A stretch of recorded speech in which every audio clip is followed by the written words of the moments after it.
It's December 16, 2020. This is episode 141. Big birthday donor advice fund contribution and buying an airplane to save big on tax.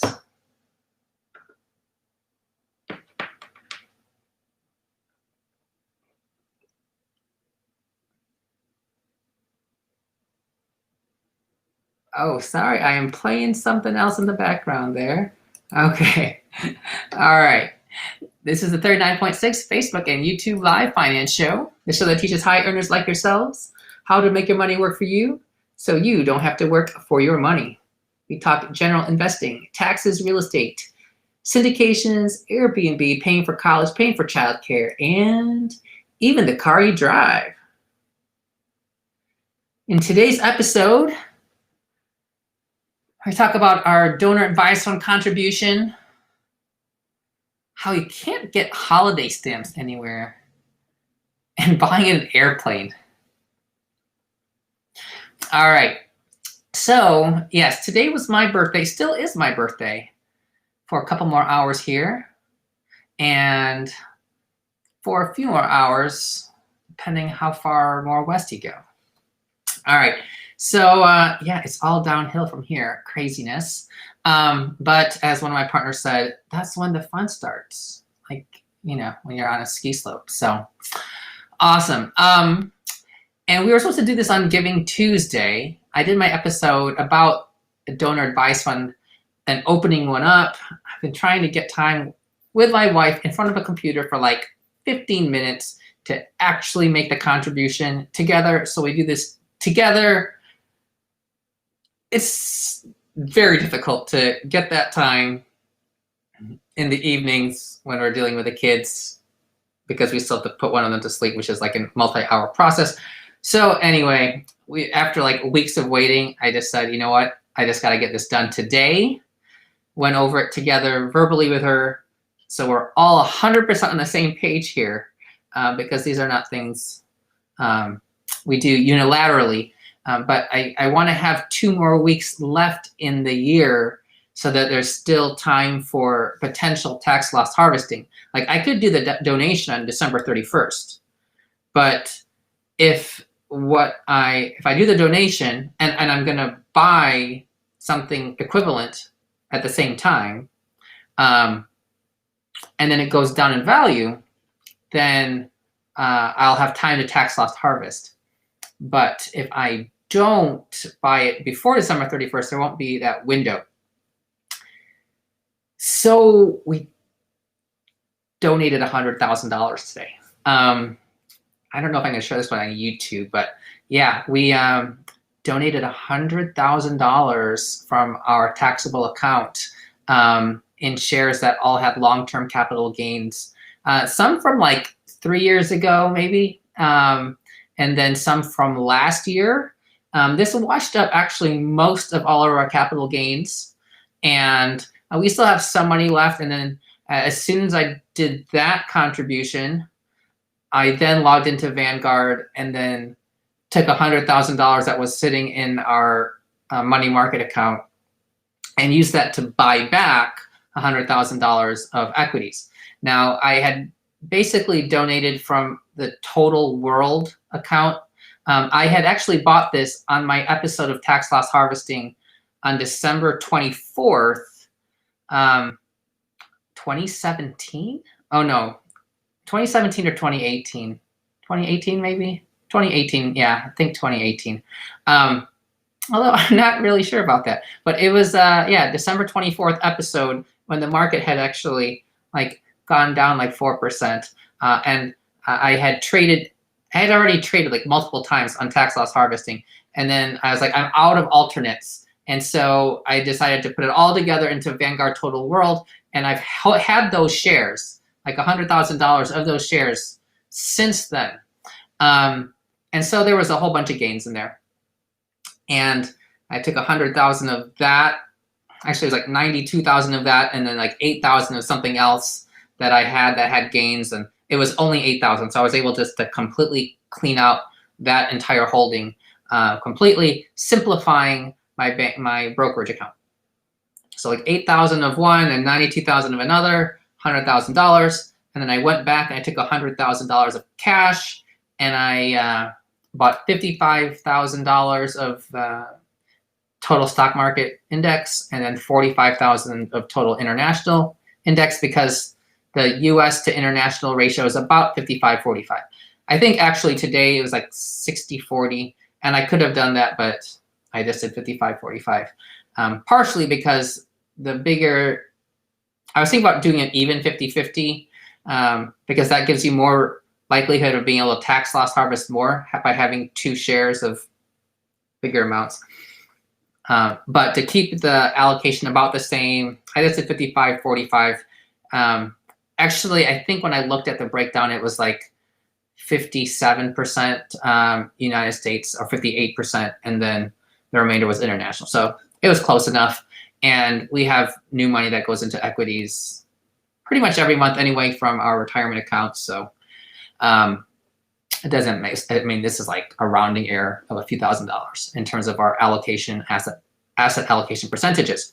Okay, so that's one. Number 2, for any of you guys, so we are almost done getting rid of mailing most of our holiday cards. I got a whole bunch extra, so I can actually send them to people in our Facebook group if I get your addresses. I have to make a post about that. But who out there has actually gotten holiday stamps, like Christmas stamps? Because they are so hard to get. Like, I went onto USPS.com and they're like, it'll take like 3 extra business days to get holiday stamps delivered to you. Like, how can it be that hard to get holiday stamps? They're pieces of paper, they're stickers. I mean, the actual monetary value it is to make their stamps is probably pennies for like a whole sheet of stamps. And they have a shortage of them, or it seems like, because I tried to order them from Costco. Actually, I tried to get them from UPS. They were out. I tried to get them from USPS, and they said it'll take multiple days more. I tried to get them from Costco, and person actually did it from Instacart to Costco, and I was like, okay, let's get 600 stamps. That should be enough, because we have almost that many Christmas cards. And then the person comes back and it's like, delivers all of our food, and I was like, where are the stamps? Because it's like $300 worth of stamps. She's like, oh, they didn't have the holiday stamps. I was like, didn't they have anything else? And she's like, I don't know, but they didn't have those stamps. And they're supposed to like ask us if we want an alternate. I don't know. So then we sent somebody back the next day, and luckily the next day they had them. But I had actually looked on OfficeDepot.com. They were sold out in the entire Metroplex, basically. I could not believe it. And then I looked online, went to like Amazon. They're selling for over $1 a stamp. I don't know why or how it can be that hard to have holiday stamps, but maybe there's just not enough post office.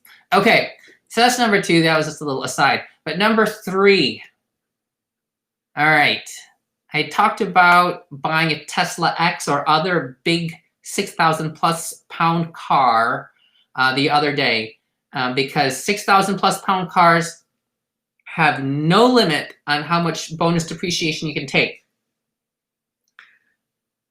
Now, the same goes for airplanes. Airplanes are more than 6,000 pounds, right?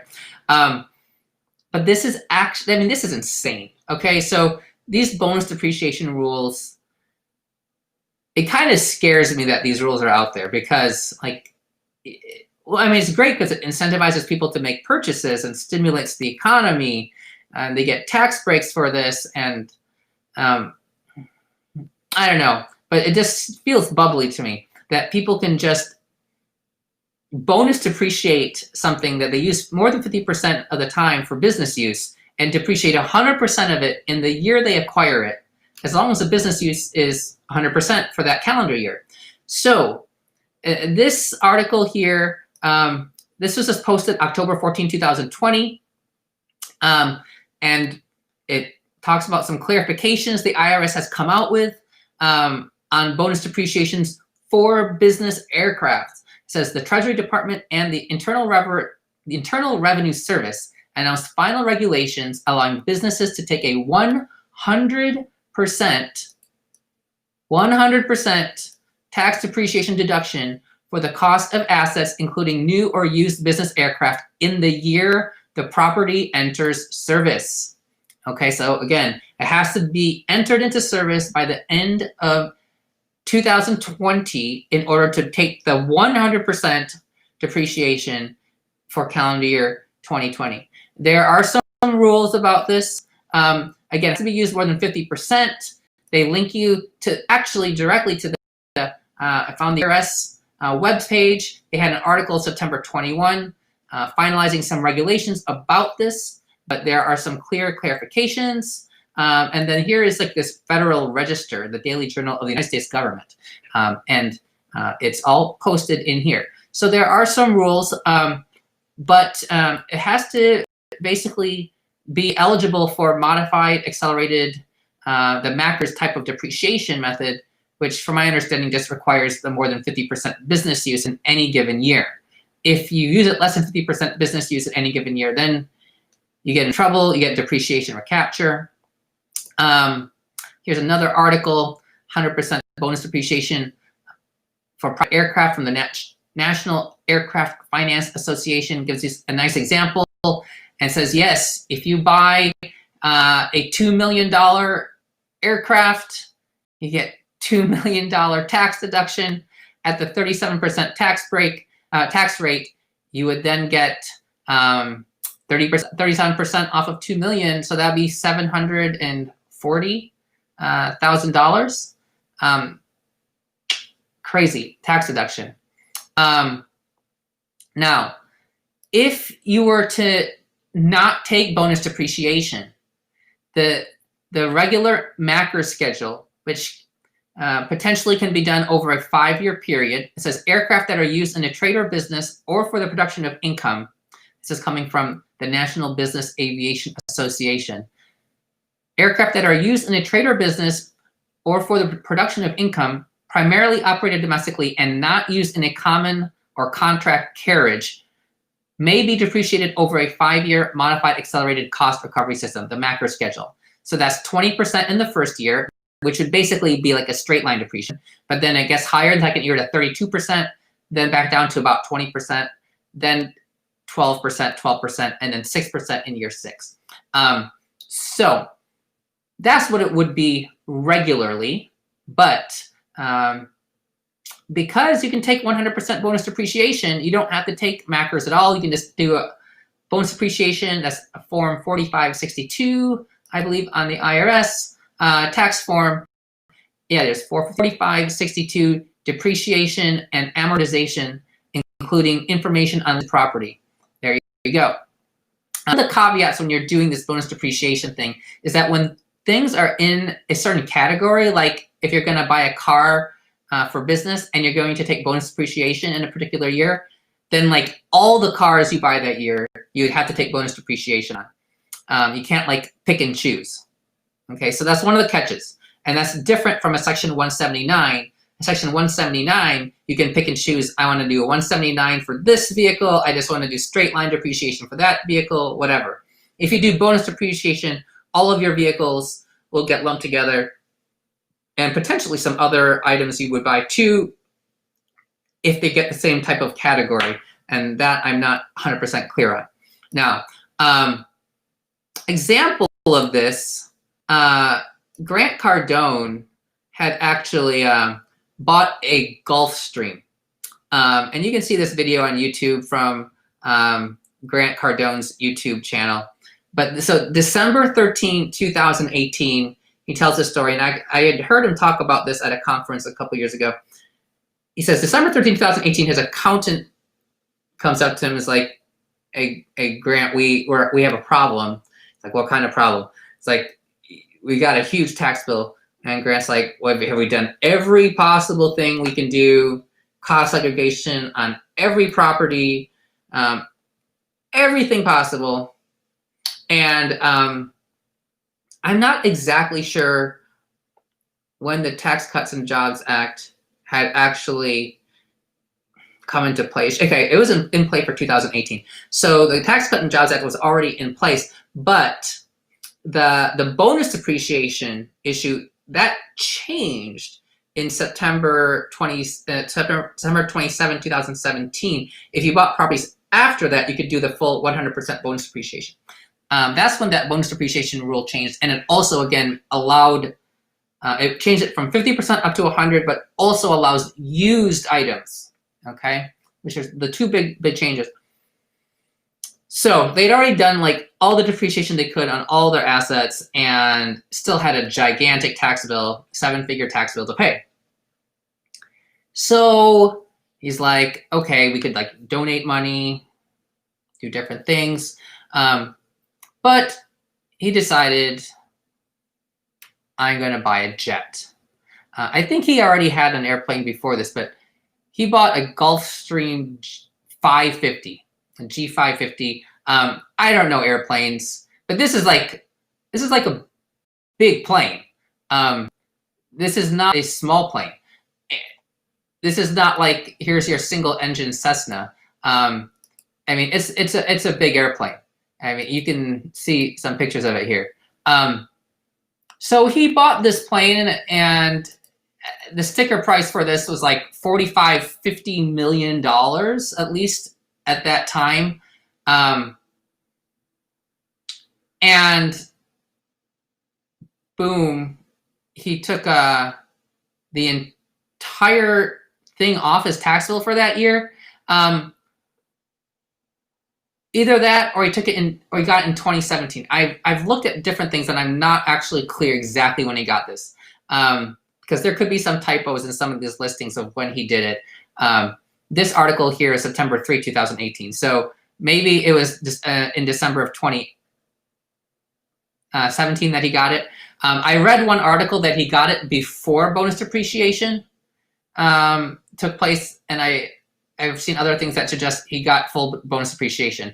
But he did say in his interview that it wiped out his whole tax bill for that year, and was also going to wipe out the whole tax bill for the following year, because I assume that this had a complete, that washed it all out to zero. And what's really nice about bonus depreciation is that it allows you to go below zero. It can take your taxable income to negative, which means then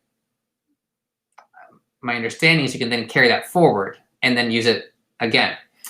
Or you could take like 50% bonus depreciation on like 1 year and then save the rest of it as a macros depreciation going forward. But Section 179 expensing does not allow you to go negative. It only can take you to zero. So yeah, I believe this gives you a carryover loss if you are able to take your taxable income below zero based on bonus depreciation. So yeah, he did this and wiped out his whole tax bill for like 2 years. Now, unfortunately, from what I have heard, seen, is that he filed for bankruptcy this year during the COVID crisis early in this year, had to lay off a whole bunch of his employees. And it's interesting because he talks about how he doesn't take too much leverage, and that he didn't lose any assets through the 2008 to 2010 crisis, whereas he had friends that did. But here he went bankrupt, at least at his business level. I don't know if his assets necessarily foreclosed, but in terms of his real estate holdings. But his business, he had filed for bankruptcy earlier this year. Now, I don't know, I've heard about him being around more recently. I don't know what's going on exactly. But if you're expensing a $50 million jet to your business, remember, you're still taking money out of your business. Like, you don't necessarily take $50 million out in cash on day one, because you're just getting the tax deduction for that year. But you got to make payments on the thing if you have a mortgage on it, or a loan, or a note, however you want to call it. And the upkeep of a jet, he said they pay $8 million a year in one of his videos to pay for maintenance and for all the operations of the jet. I mean, he flies a lot, but still $8 million a year. That's more than $20,000 per day, I think. So Yeah, that makes sense, because $2,000 a day, that's, yeah, about $800,000 of income, or 700 something of income. So yeah, $20,000 a day of expense makes $8 million. So remember that when you're buying these things to save on tax, that at the end of the day, the money still has to come out of your pocket.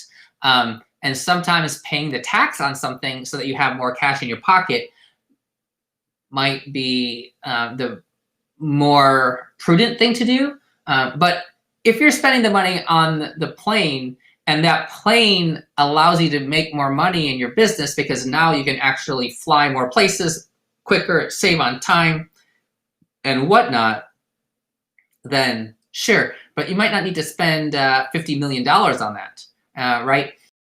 Now, you could get planes a lot cheaper than a loaded Tesla X, but the range is, going to be variable based on how big the plane is. But if you are a real estate investor and you're investing where the money makes sense to invest, because you're investing in the good markets for your investing, you don't want to necessarily just invest in your backyard if the money doesn't make sense. But if you're buying assets in other parts of the country, like if you're out in California, like many people are, and buying in Texas, like a lot of them are, then it might make sense to have a plane so you can go visit your properties, especially if you're doing if you have lots of different assets. Also, because of COVID, having a plane to yourself can make travel a lot safer. It's kind of like having your own car and going on road trips, but you'd have your own plane. And you can get a plane under $100,000 that will hold couple of people. I don't know all the prices on planes, but I would expect if you bought like a $200,000-$300,000 plane, you could get something with a back seat, maybe even substantially cheaper. I actually also have a coworker, not a coworker, but a partner in my group who has a plane.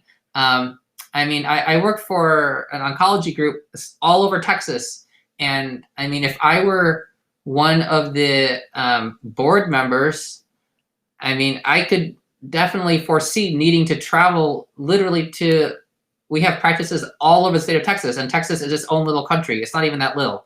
It can be over a 10-hour drive from one end to another end. And having your own plane, especially if you don't live like in Dallas or Houston, if you live in one of the smaller tertiary airport cities, like if you have to fly through Dallas to get to another city in Texas, then it takes a long time to get places. So having your own plane actually can be very reasonable. So I have a partner who has a plane, and I think he actually does travel a lot throughout Texas for meetings for our organization. Now the problem is we're set up as W-2 employees, so I don't think I could just buy a plane and take bonus depreciation. But I think that if I bought a plane, they would reimburse my gas or maybe my maintenance costs that are proportional to business use. They do reimburse me for my driving, and I just take the standard mileage deduction, 55 cents a mile, because it's simple and my cars aren't expensive. But I have a friend over here who works like 2 hours away, 2.5 hours away. I was like, what if we just flew there back and forth every day? Or if you had a helicopter.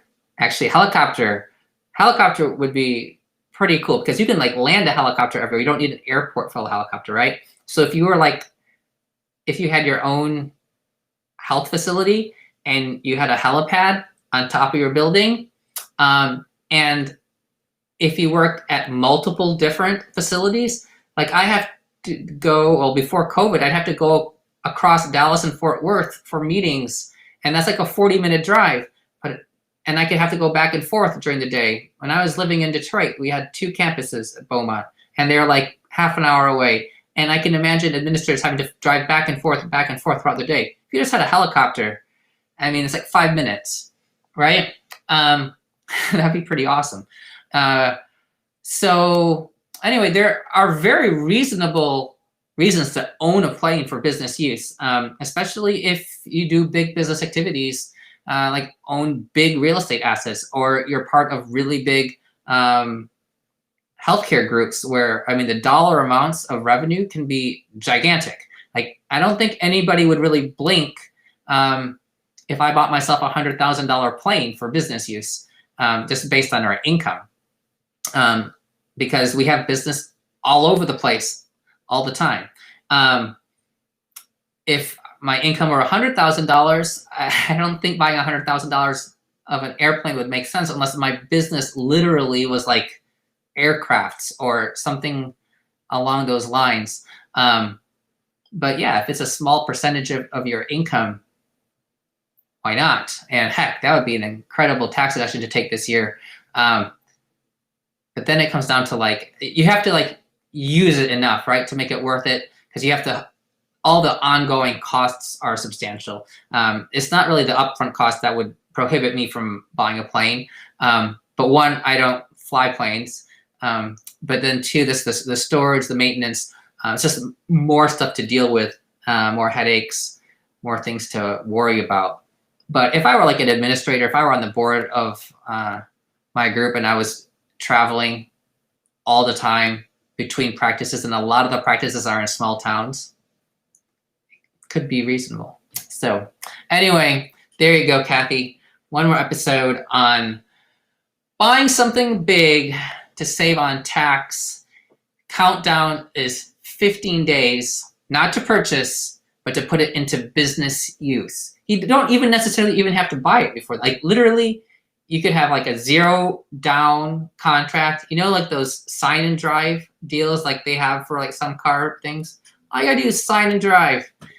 Put it into business use before this year, have ownership of it, put it on some sort of a payment plan, whatever it is. There you go. That's how you get the deduction. Although I wouldn't necessarily recommend buying something that you can't afford in cash, because then you're taking on debt that you don't necessarily need to for a business expense that you could potentially just pay cash for.